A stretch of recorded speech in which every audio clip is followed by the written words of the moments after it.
আপনারা দেখছেন বাংলা খবর আসাদ আলী। এখানে দেখবেন বিচিত্র কিছু খবর। বাসন্তী সাহিত্য পরিষদের অনলাইন সাহিত্য সভা এবং ভোটাধিকার প্রশ্নে পথসভা এবং থালা বাজিয়ে করোনা তাড়ানোর যে আমরা মনে করি যারা ভারতবর্ষে বাস করেন, যারা এই ভারতের নাগরিক, যাদের ভোটার লিস্টে নাম আছে, তারা প্রত্যেকে এই ভারতবর্ষের নাগরিক এবং তাদের প্রত্যেকের নাম ভোটার লিস্টে থাকা উচিত। কিন্তু এমন একটা পরিস্থিতি তৈরি হয়েছে যেখানে আমরা প্রতিনিয়ত আমরা সাধারণ মানুষ একটা ভয়ের মধ্যে রয়েছে যে তাদের নাম যদি কোনো কারণে ভোটার লিস্ট থেকে বাদ যায় তাহলে তারা কি করবে। আমাদের সাথে বহু মানুষ যোগাযোগ করেছে, বহু মানুষ তারা ভীত সন্ত্রস্ত হয়ে আমাদের ফোন করছে, যোগাযোগ করছে আমার নামটা যাতে বাদ না যায়।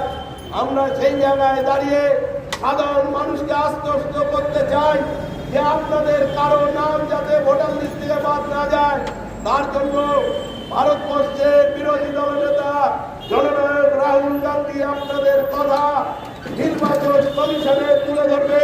আর এই নির্বাচন কমিশনে আপনাদের কথা তুলে ধরার জন্য আপনাদের ভালো স্বাক্ষর দরকার। আপনাদের একটা স্বাক্ষর ভারতবর্ষের নির্বাচন কমিশনের কাছে আমরা তুলে ধরব। শুধু তাই নয়, এই যে আপনার যে গণস্বাক্ষর, যে ভোটার অধিকার বাঁচানো শুধু নয়, ভোটার অধিকার যদি বাঁচে তাহলে জেনে রাখবেন আপনার চাকরি, আপনার কর্মসংস্থান, আপনার ব্যাংক অ্যাকাউন্ট, আপনার জমি, আপনার সমস্ত অধিকার বেঁচে থাকবে। যদি ভোটার অধিকার না থাকে, দেশের যদি নাগরিকত্বই যদি না থাকে, তাহলে আপনার থাকবেটা কি?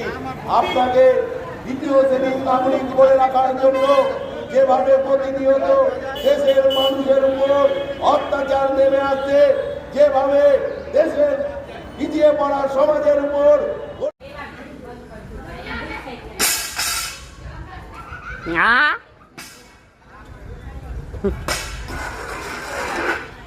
দেখুন বিচিত্রভাবে থালা বাজানো। অনেকেরই প্রশ্ন, এভাবেই কি থালা বাজিয়ে করোনা তাড়ানো হয়েছে? দেখুন বাংলা খবর আসাদ আলী।